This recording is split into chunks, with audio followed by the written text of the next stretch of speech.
今集我哋一齊嚟學習點樣培育孩子自律地善用電子產品。歡迎收聽爸媽成長型 Podcast， 我係莎莎。今集好開心再次請到家長效能訓練導師 Rachel 喺我哋當中，先歡迎 Rachel。Hello， 莎莎你好。上一集同你做訪問呢，好多觀眾都話好中意，希望添食。咁我想問你呢，你有冇聽我最近分享 Raising Mentally Strong Kids 嗰本腦科學育兒書啊？有啊，梗係有啦，我都係粉絲嚟嘅。多謝你啊！咁我覺得呢，我自己睇完呢本腦科學育兒書之後呢，我得着咗好多，亦都對好多對大腦有傷害嘅事情，好似食物啊，或者用電子產品呢，多咗警覺性。但係呢，慢慢呢，特別同你溝通之後呢，我發現我好似比警覺性再高咗一啲，去到焦慮啊！所以先生一攞個手機出嚟呢，我就好大反應啊！我諗莎莎你其實你悟性好高啦，你會覺察到自己嗰個已經係超出咗可能正常嘅擔心，係一種焦慮，係嘛？莎莎，不如你都分享下，你點解會覺得自己係個焦慮呢？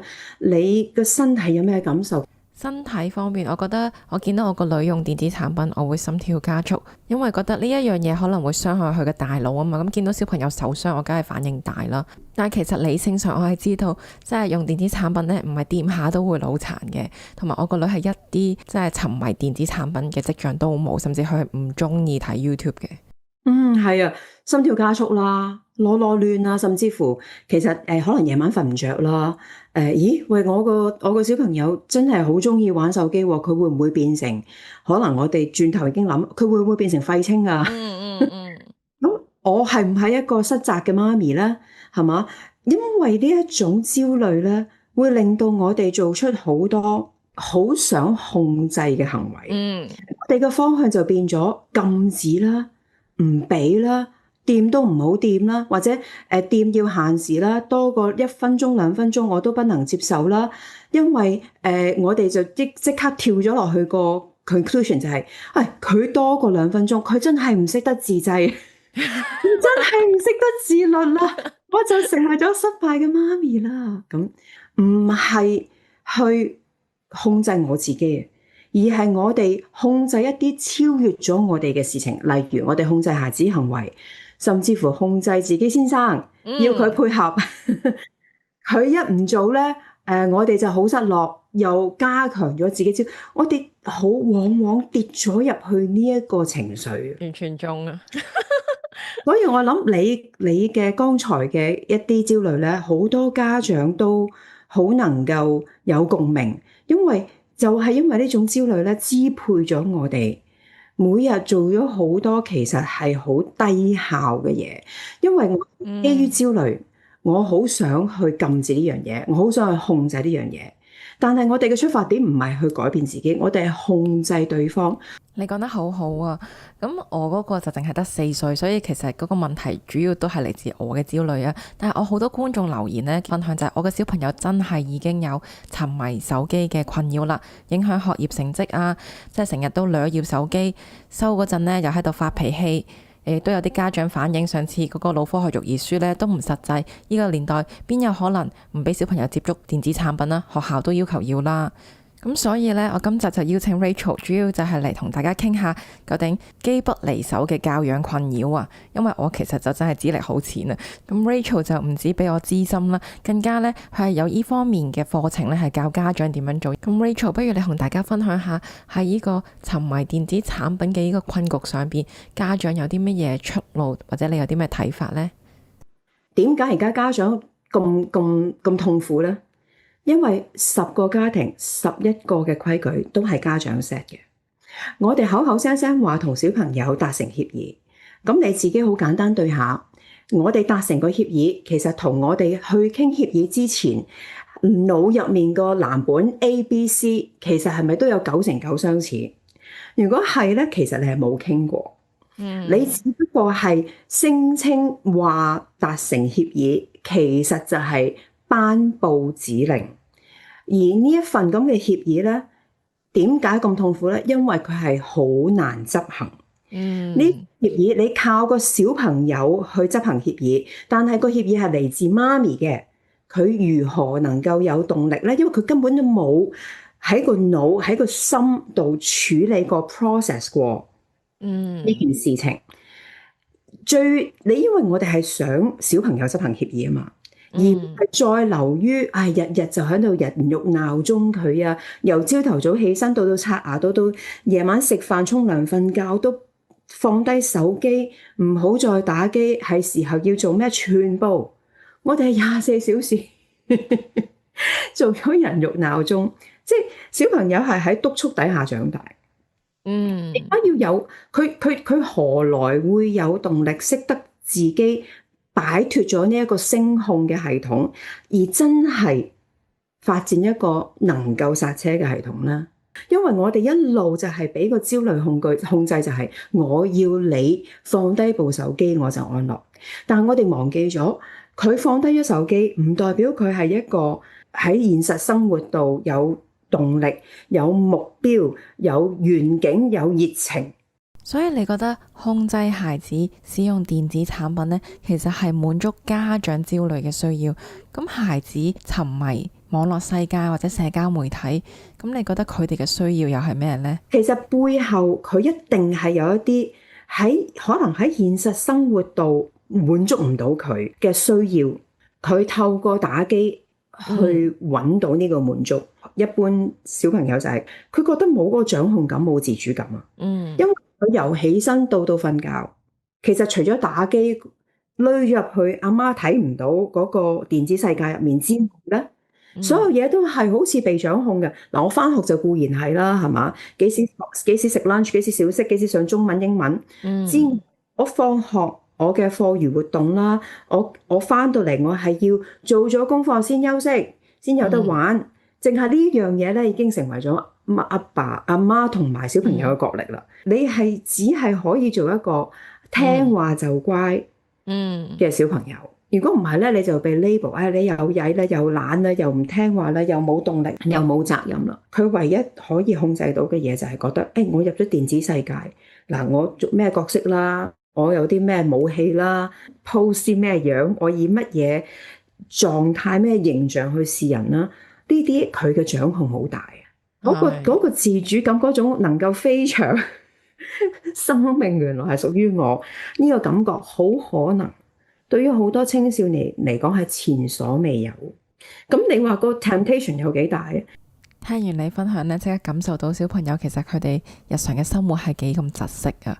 咁喺上一本育兒書我哋傾過，就係手機成癮呢，好可能係因為一啲產品設計嘅人員設計咗呢個多巴胺成癮啦，同埋一個可能腦受傷所形成嘅情況。咁我好欣賞 Rachel 你又帶出一個好重要嘅一個角度，就係我哋都要留意下，如果有嚴重手機成癮，其實孩子背後係咪因為佢嗰個掌控感啊，或者內心嘅一啲深層需要未被滿足所致。咁有呢方面困難嘅家長，其實可以點樣入手呢？我哋其實我覺得好多家長都係有一個本質就係咁，我哋好心急噶，有問題即刻解決啦。喂，明知手機唔好喎，聽日就搣甩佢啦。咁於是我哋就即刻跳去，即刻想解決辦法。但係我哋真係往往亦都忘記咗，尤其是如果你發現，咦，小朋友已經開始有咁嘅依賴啦嘅時候咧，好可能啊，佢同我哋喺現實中以現實嘅關係咧已經好疏離。所以你要佢真心地同我哋所謂傾一個，即係最緊要係講得出做得到。因為傾協議咧，我相信每個家庭都傾過好多份協議，問題係有幾多份真係持久地做到咧？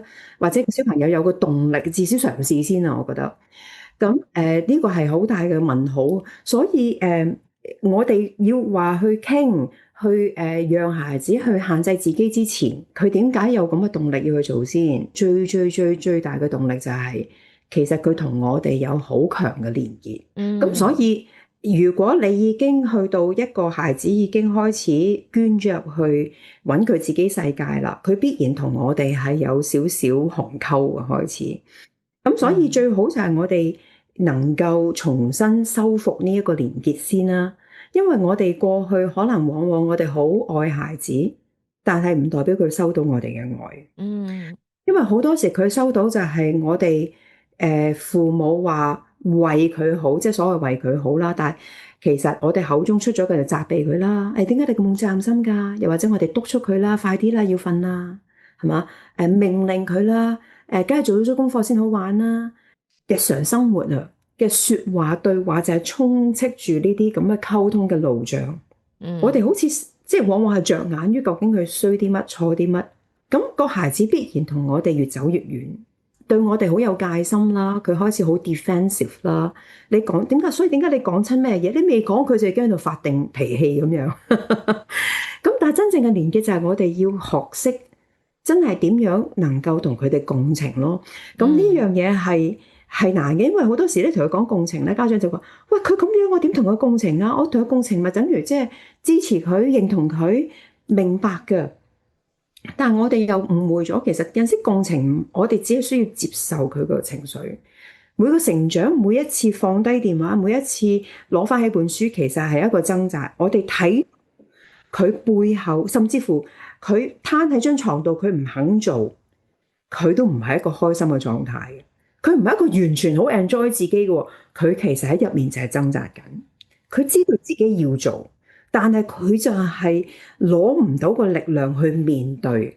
如果我哋能夠同佢共情，呢一個係一個超級大嘅力量，令到佢能夠重拾自己。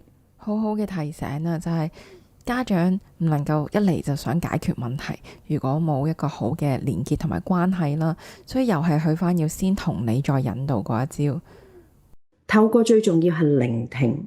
我睇到好多家長咧，佢真係學曉點樣透過聆聽啦，同個小朋友透過提問，去讓孩子表達佢自己嘅諗法，表達佢需要想要啲乜，表達佢腦入面有啲咩點子，佢覺得點樣先至合適，點樣先做到。家長亦都表達佢自己嘅需要。家長可能心目中諗住佢係可能要玩1個鐘嘅。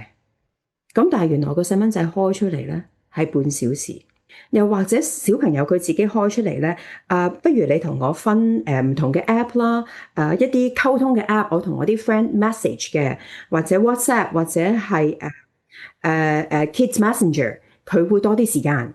純粹玩嘅可能 Roblox 啊，碌 IG 睇咧，呢啲可能係少啲時間，即係佢自己會識得分類。而唔係純粹一個即係淨係單一層面，我就係時間上控制你。甚至乎小朋友佢會識得幫，即係譬如父母提出個擔心啦，就譬如喂 Snapchat 你可能會識到好多陌生人嘅喎，咁小朋友可以 undertake，所以我就會 set 我係完全一個私密嘅戶口嚟嘅賬戶嚟嘅，我唔會識到公海嘅人嘅。呢個又係一個好好嘅提醒，就係如果家長停留喺同小朋友講，你淨係可以玩幾多個鐘，其實同小朋友直頭唔係喺同一個頻率嗰度講嘢。我記得有一本叫做《Raising Spirited Child》入邊都有講過，就係要同小朋友一齊傾下用呢啲電子產品入邊嘅內容啊，譬如打一個遊戲要完咗一關係要幾耐嘅，先至定一個 agreement 出嚟。咁你有冇啲成功嘅案例可以同大家分享下？譬如我有個家長咧，佢個小朋友因為有啲校園嘅問題啦，佢係有 PTSD，創傷後遺症，咁個情緒好敏感啦。即係個家長形容覺得個小朋友好似箭豬咁啊，生人勿近。你嘗試去靠近佢咧，佢都好大脾氣。家長唔知點樣入手，咁啱就遇着疫情嗰陣時啦，佢跌咗入去 YouTube 呢一個世界入面。咁喺入面咧，佢小朋友當然覺得比較安全啦，因為入面冇 judgment 啊嘛。家長亦都覺得，哎呀，我真係冇辦法。既然佢喺 YouTube 度揾到佢自己，咁都俾佢啦。即係已經唔知可以點做。但係實際上，小朋友只會覺得更加被遺棄，更加孤單。咁但係當如果媽咪學識你點樣能夠聽到佢嘅情緒啦，即係呢啲分享我自己 YouTube 係有嘅，咁所以歡迎。即係其實唔係我引述個家長自己現身說法，佢點樣能夠聽到孩子背後嘅情緒同佢共情，透過每一次佢情緒爆發，將佢變成我哋能夠連結嘅契機，從而去破冰，從而去扭轉局面，去重建翻一個剛才你講能夠互愛互信嘅基礎，即係佢會覺得媽咪係明白佢嘅，接納佢有呢個掙扎嘅，睇到佢好嘅一面，而唔係下下覺得佢就係臭脾氣啊，唔識得尊重媽咪啊。其實喺課程，我自己嘅 PET 課程係前後即係教學係4個月啫，佢其實已經能夠由個 YouTube 嘅世界度行翻出嚟。我覺得呢一個係一個好嘅示範啊，同我下一本書個 message 好似，就係當我哋見到孩子一啲負面嘅情緒嘅時候，其實佢內心可能一個更深層嘅情緒就係佢有好多嘅失望感啊、無力感啊、挫敗感等等。如果我哋看得見，然之後接住佢哋嘅情緒呢，佢哋情緒方面嘅自我調節好返，行為問題都會冇咗咯。咁我哋成日都話先同理再引導啊嘛，你可唔可以示範下喺呢啲情況之下，我哋可以點樣引導小朋友呢？佢由細到大，就算佢食個餅啊，佢唔好走嚟問我。即係我哋好多時覺得父母咧要被尊重嘅，小朋友要聽話嘅，食唔食塊餅咧，你一定要嚟問下我先。係啊。但係我調翻轉頭，我想佢係做到，喂，食塊餅你都要走嚟問我，你會唔會識得決定啊？咁我會引導佢啦，問佢問題啦。小朋友，我哋而家諗住幾先食飯？仲有幾耐要食飯？你呢個餅食完之後會唔會影響你嘅胃口？你有幾肚餓？咁我哋都會教小朋友點樣睇呢個餅，佢其實我食咗落肚係對我有害定係有益啦？會唔會有更加好嘅 alternative 啦？即係其實你有大量嘅教育，佢要見多識廣，佢要有咁嘅知識嘅層面，為自己作出個決定。你諗下，佢食咗塊餅，佢飽個頭，食唔晒。阿媽咪，你話可以食噶嘛？嗱，你心軟，你話你可以食噶喎，我到時食唔落飯啊，幾好，我不需要負責任。又或者你唔俾佢食塊餅，於是佢發脾氣，食飯嘅時候黑口黑面，仲有好多情緒，咪就係你咯，食塊餅都唔俾我，搞到我而家冇心情食飯啦。你又覺得自己好失敗。你好不安啊！但我一路養育個小朋友，佢係冇機會去主宰自己生命，哪怕只係食一塊餅。我好中意你用呢個食零食嘅比喻嚟示範你係點樣引導小朋友，即係睇個提問啦。咁其實除咗用提問嘅方法之先，其實你都比喻一個自由嘅空間去選擇啊，為自己。咁你可唔可以分享下？咁如果小朋友 keep 住都 make bad choices，咁點算啊？你點樣引導小朋友由自由之中發展出自律呢？好多家長誤會咗，我想講翻就係，大家家長第一下諗咗個自律就係，譬如我甚至乎聽過啲家長講，我送佢去 boarding school 會收電話，咁咪可以訓練佢有紀律咯。呢一個係訓練佢服從啊，你只係訓練佢服從，訓練佢要聽話，但係呢個唔係自律。因為佢一放假咧，會玩突去補償返。你要訓練嘅自律，必先要係有自由。喺自由底下，佢識得自發地紀律，呢個先至為之自律。喺有成熟條件之下放手，因為你要去放嗰一刻咧，其實你要係做好多嘢。如果唔係，你必然係一面灰。Very interesting， 我有聽過就係自律會令你嘅人生帶嚟自由，但你就提出一個相反嘅方向，要先俾小朋友有自由嘅空間，先至可以訓練出自律。其實你攞食零食嚟做比喻啦，即係我俾個女咧都係好大自由度食啲零食咧，佢反而唔係太過 craving for 一啲零食，就算俾粒珍珠糖佢咧，佢食一半都會唔食。但係相反咧，譬如我阿哥個女，即係我姨甥女，佢哋係非常之禁零食嘅。咁一見到零食咧，去 party 咁樣咧，就會喪食噶啦。咁所以其實我諗我自己做啱咗一啲嘢，但係我又唔係好知道其實我做啱咗啲乜嘢，以至我可以重複地用。你頭先講到有啲一啲先決嘅條件嘅，即係比喻自由之先咧，你可唔可以分享下有啲咩先決嘅條件啊？即係點樣 prepare 小朋友？第一，我哋嗰個態度，大家都係咁高咁大，唔係一個種出自焦慮嘅說教囉嗦。我哋要由小朋友嘅角度睇下，喂，其實我哋講啲乜嘢，佢係先至會 ring the bell。同埋我哋往往唔需要我哋自己講，譬如我自己咧，我係大量都喺網上邊有好多材料同小朋友去分享啊。喂，佢都要知先得㗎，你明唔明啊？佢根本唔知佢點樣為自己作出最好決定啫。正如 dopamine 點樣影響我哋嘅腦袋？咩叫演算法啊？演算法我點樣有冇能力去對抗啊？有好多 studies 出咗，你點樣你 check IG，每一日 check 15次嘅話咧，你3年之後咧，你個腦嘅功能咧會退。第一佢要知啦，第二佢要知點解啦，跟住佢要諗下，咦，我有咩辦法？我用得嚟，我唔會俾佢支配。佢能夠有個動力去抗拒呢啲誘惑，真係。譬如有陣時有一次試過，佢直情點解我 send 啲 IG 嘢俾佢，佢完全冇覆我嘅，我先至發現原來佢 delete 咗成個 app。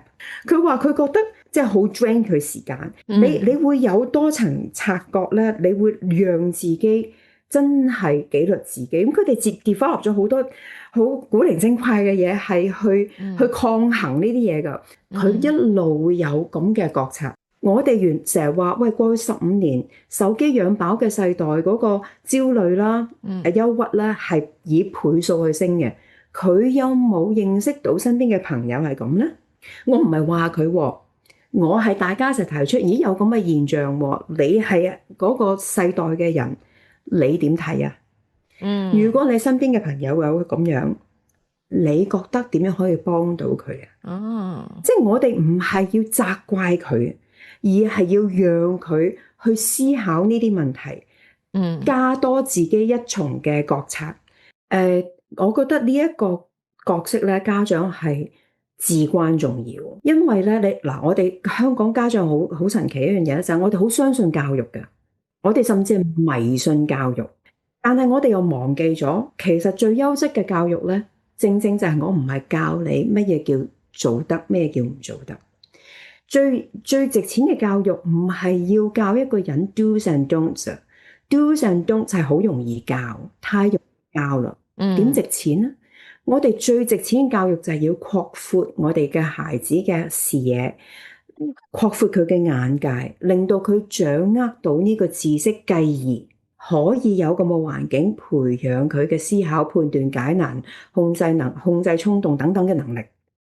其實聽到呢度咧，我覺得你講嘅嘢好 make sense 嘅，但同時間咧都有一種遠遠地嘅感覺，好理論性啊。但我知道 Rachel 咧，你係真係實踐到出嚟，因為你同你嘅小朋友喺使用電子產品方面咧，嗰個經驗係好正面，甚至有好多得益。你可唔可以同大家分享下，其實你喺屋企方面係點樣實踐呢？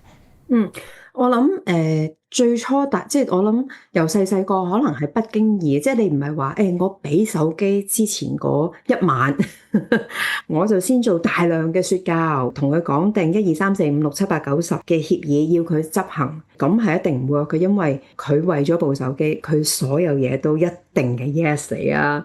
但係 yes 完之後，因為佢唔係真心 buy in 啊嘛。講到尾就係教育嘅有力之處就係我讓個孩子真心地 buy in，我唔係 control 佢，我係影響佢。之前所講啦，我係好細個已經講呢啲嘢，但係我講嘅意思唔係要佢哋第陣時唔好用手機喎，係嘛？我唔係話唔可以俾你睇 YouTube 喎，梗係唔會啦。因為譬如我而家我個女係2個女都跳舞嘅，咁我大女尤其是我睇到佢，即係佢嘅 IG 咧，其實得2樣嘢嘅啫，一係跳舞，一係食嘢。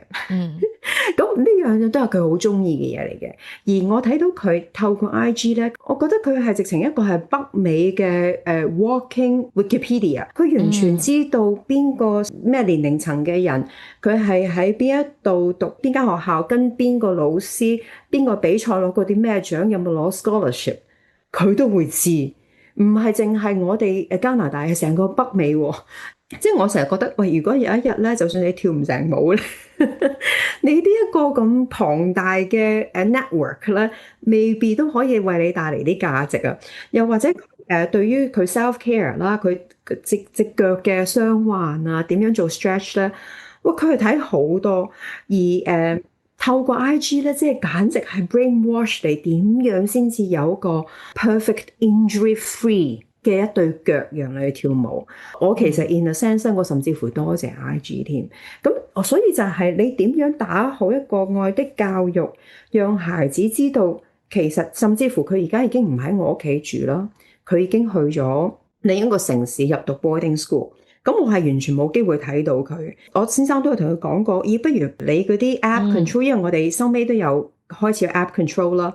咁不如 app control release 咗俾你啦。咁跟住我個女自己主動話唔好嘅。It's okay， just keep it there。如果有啲乜嘢我問啦咁，因為佢自己都試過，大家要明白啊嚇。我唔係我做完教育之後冇問題嘅喎，絕對唔係。唔係因為你做完有教育，你就會有一個完美的孩子，梗係唔會啦。教育嘅真諦就係我要接受喺呢一個學習期間，永遠係會有上上落落嘅。我自己都會有失望啦、失落啦，小朋友對自己都會有失控嘅時候。譬如我個小朋友佢自己都試過，一個學期我突然之間發現收到個成績表先發現，喂，點解會遲到嘅？點解你遲到咗咁多次嘅？咁佢自己睇返，其實係用多咗好多 IG。睇下，就算我唔理你睇咩啦，係嘛？你喺唔適當嘅時候睇，就係一個問題啦。咁呢啲全部都要學習噶。咁佢知道之後，所以我哋就係咁樣咧，就 introduce 咗嗰個 app control 嘅時間。即係每樣嘢都係大家一齊去學習，唔代表我有做咗之後佢就係完美。呢個我哋一定要明白，而係我哋要擁抱每一次佢衰咗。我哋知道唔係佢衰咗，而係 wow，maybe 我哋又可以學到新嘢，我哋又可以讓自己改善過來，係個咁嘅態度咧，小朋友會唔抗拒同我哋分享，唔抗拒會俾我哋知道佢喺網上世界嘅活動啦，令到我哋家長都少咗好多不必要嘅焦慮咯。我喺你嘅分享當中咧，有偷師到多一樣嘢，就係喺教養之中咧，讓孩子去體驗係一個好重要嘅元素啊！即係作為家長，好似當我哋講緊我哋想訓練孩子成為科技產品嘅主人而唔係奴隸嘅時候，其實就好似踩單車咁樣。當我哋希望咧喺小朋友學習踩單車個過程唔好跌咁多，甚至希望佢一次都唔好跌就學得識，其實係冇可能嘅。咁其實喺使用電子產品方面咧，小朋友都會有好多高高低低，有時掌握得好啲，有時掌握得冇咁好，其實都要俾小朋友去經歷。但係 Rachel 咧做得好好嘅一樣嘢係擺咗一啲 effort 喺事後討論，去同小朋友事後發生咗一啲事情嘅時候，點樣引導去自我覺察，然之後自我調節。咁呢個係我覺得喺同理再引導之外咧，另一個智慧啊。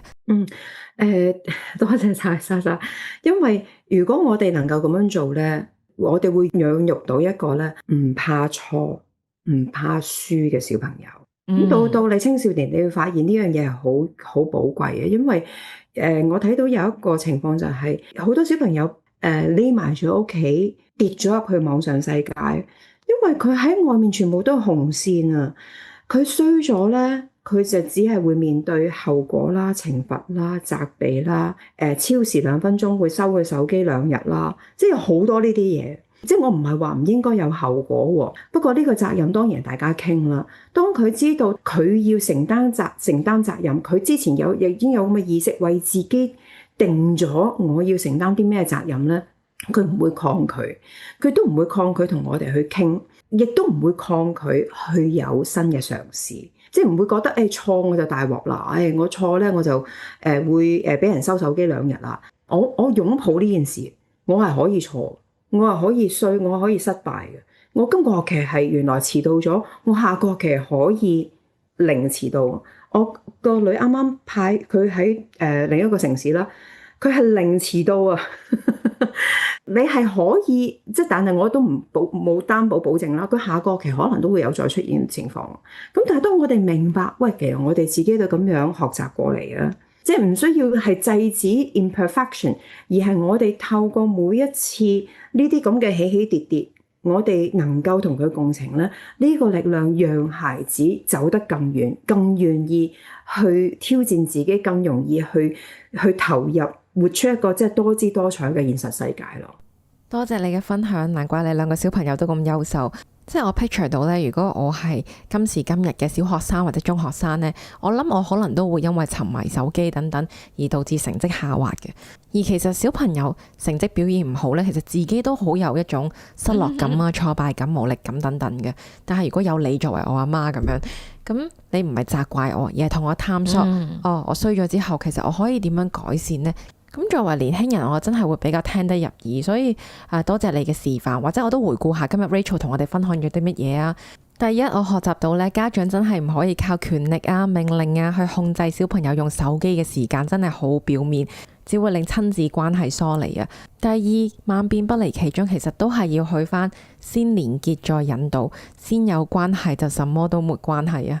透過問題嘅方式引導小朋友啦，俾小朋友有多啲資訊去擴大佢嘅認知。最後就係體驗係孩子最好嘅老師，俾小朋友喺自由決定嘅情況之下承擔翻自己嘅責任，先至幫助佢建立到自律。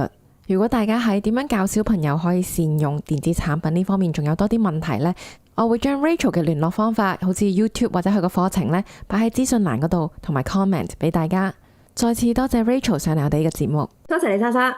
如果大家對今集嘅內容呢有啲咩得着，歡迎大家留言同我哋分享，又或者想將來聽我同 Rachel 有啲咩題目想我哋討論嘅話，都歡迎大家留言同我哋講。如果你中意今集嘅內容，記得俾個 like，訂閱我哋嘅頻道。我哋下集再見啦，拜拜。